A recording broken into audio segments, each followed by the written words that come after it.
Hi student, myself Bishesh Pathak, and today I am going to discuss about the fundamental arithmetic theorem, which is especially related to class 10th from the chapter real number.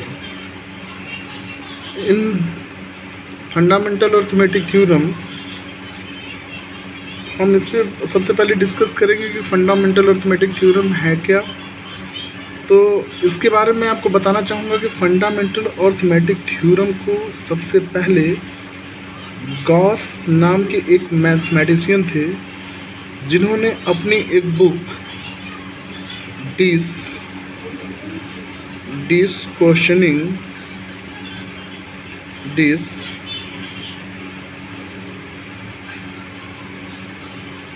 Questioning Mathematica नाम की book में इसको सबसे पहले mention किया था इन 1801 में। और ये फंडामेंटल अर्थमेटिक थ्योरम क्या किस बात को बताता है, तो उस बात को हम आपको रिप्रेजेंट करना चाहेंगे। जितने भी इंटीजर्स होते हैं, वे इंटीजर जो 1 से ग्रेटर हों, जितने भी integer all the integer which is greater than 1, जितने भी इंटीजर 1 से ग्रेटर होते हैं वो तो या खुद प्राइम नंबर होते हैं। अब डिफिनेशन की बात एकदम बेसिकली रूप से आप समझिएगा, या तो वो खुद प्राइम नंबर होते हैं या तो वो नंबर प्रोडक्ट के रूप में होता है। किसके प्रोडक्ट में? Product of prime numbers. अब आप बोलोगे कि ऐसे तो ढेर सारे हमारे इवन ऑड कहाँ पे जाएंगे, हमारे कंपोजिट।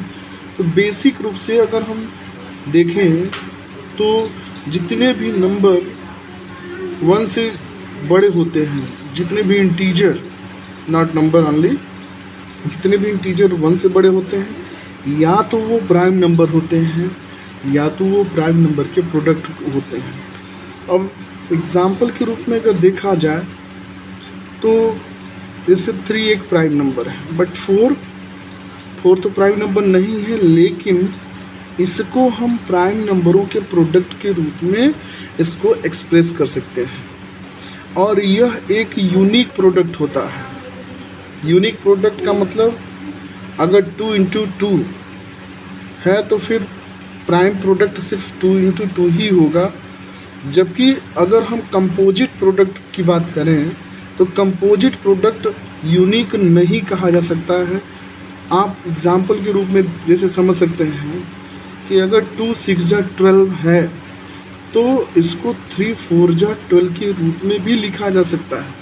लेकिन अगर हम 12 को यूनिक प्राइम फैक्टर के रूप में अगर हम इसको ब्रेक करें तो 2 × 2 = 4, 3 × के अलावा इसका और कोई प्राइम फैक्टर नहीं हो सकता है।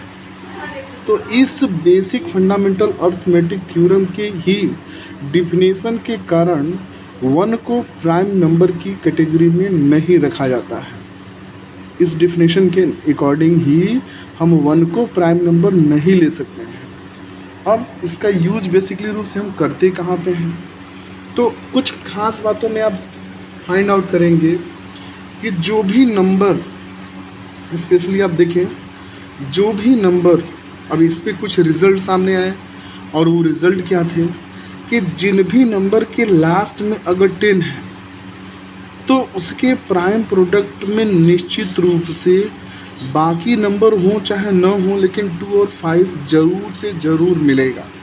अगर 30 है तो 2, 5 या 2, 3, 5, लेकिन 2, 5 ज़रूर से ज़रूर मिलेगा।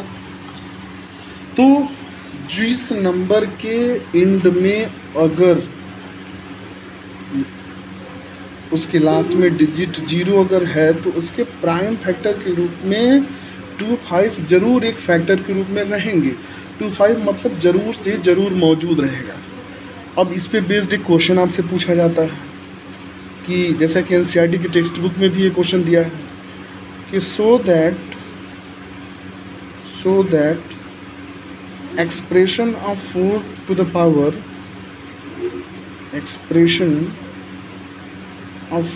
power n where n belongs to natural number is never ended with 0।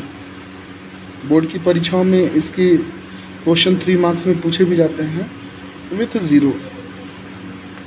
अब यहाँ पे एक बात आप समझ लीजिए, ये क्वेश्चन मैंने पूछ लिया, अब आप अपने से समझिए कि अगर हम 4 का प्राइम फैक्टर करें तो 2 into 2 आता है, 5 नहीं मौजूद है।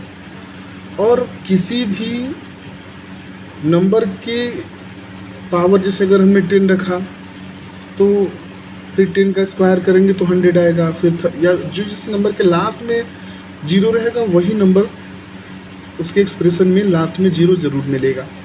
तो इस बात को लिखने के लिए हम लोग पहले लिखेंगे क्या, इस बात को एक्सप्रेस करते हैं। तो यहाँ पे बस छोटी सी एक बात, bye fundamental arithmetic theorem, bye fundamental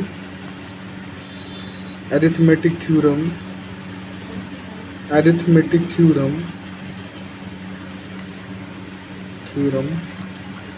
prime factor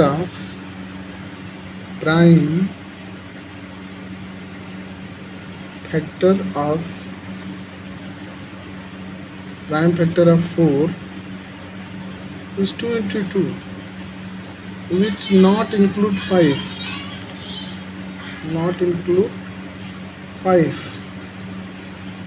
so it is never ended with 0। so expression of 4 to the power n is never ended with 0।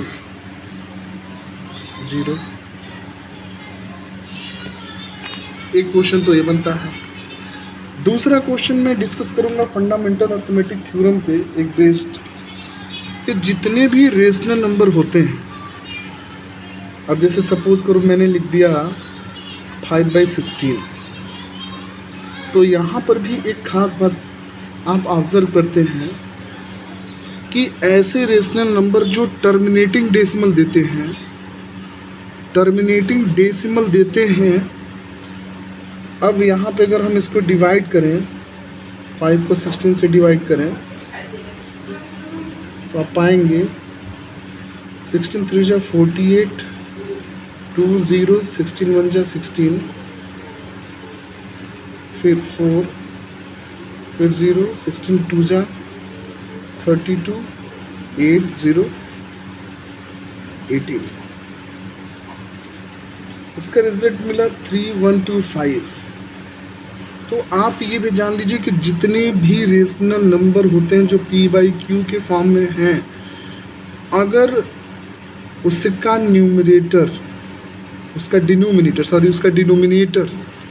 अगर उस डिनोमिनेटर का प्राइम फैक्टर करने पर अगर उसका प्राइम फैक्टर अगर 2 है, सिर्फ इंडिविजुअली 2 या 5 या और 2 5 दोनों साथ में हो, पावर उसके कुछ हो सकते हैं, पावर कुछ भी हो सकते हैं, उस पर कम ज़्यादा हो, किसी पे यम हो यन हो, मैक्सिमम किसी पे 5 हो जाए, 6 हो जाए, 7 हो जाए, नथिंग इज मैटर कि कितना पावर लेके आता है। लेकिन अगर डिनोमिनेटर के प्राइम फैक्टर में 2 इंडिविजुअल हो या 5 हो या दोनों हो, इसके अलावा अगर कोई प्राइम फैक्टर अगर नहीं आता है, तो निश्चित रूप से उस रेशनल नंबर का जब हम डेसिमल एक्सप्रेशन करते हैं तो वो हमेशा टर्मिनेटिंग डेसिमल देता है।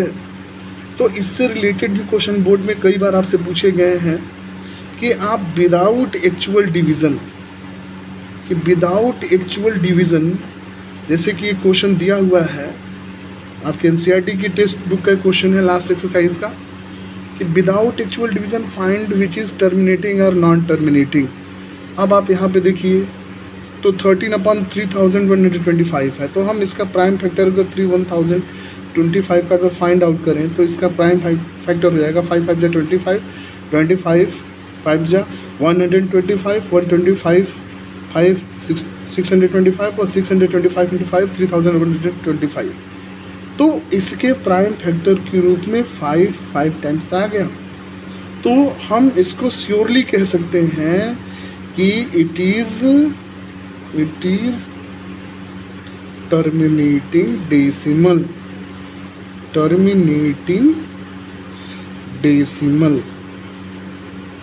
इस तरीके से ये टर्मिनेटिंग डेसिमल देगा।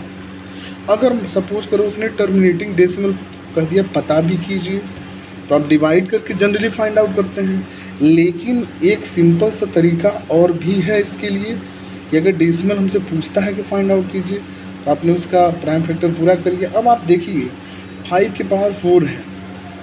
अब यहाँ अगर 2 का पावर 4 अगर हो जाता, आप सीधे समझ लो कि किसी नंबर के लास्ट में अगर एक जीरो अगर है तो इस जीरो का मतलब होता है 25। जैसे 25 10 जा, अगर सपोज करो अगर मान लो मेरे पास 200 है तो एक जीरो का फैक्टर 25 2 जीरो हैं, लास्ट के बीच में कहीं जीरो आएगा तो नहीं, 25 और इस 2 का अब अलग से इंडिविजुअल फैक्टर कर दीजिए तो 2 हो गया। तो ऐसे ही यहाँ पर भी आप ध्यान से देखेंगे कि अगर यहाँ पे नंबर दिया हुआ है, अगर ये नंबर यहाँ पे दिया गया है तो हम यहाँ 5 पर पावर 4 है जो मैक्सिमम पावर लेके आएगा।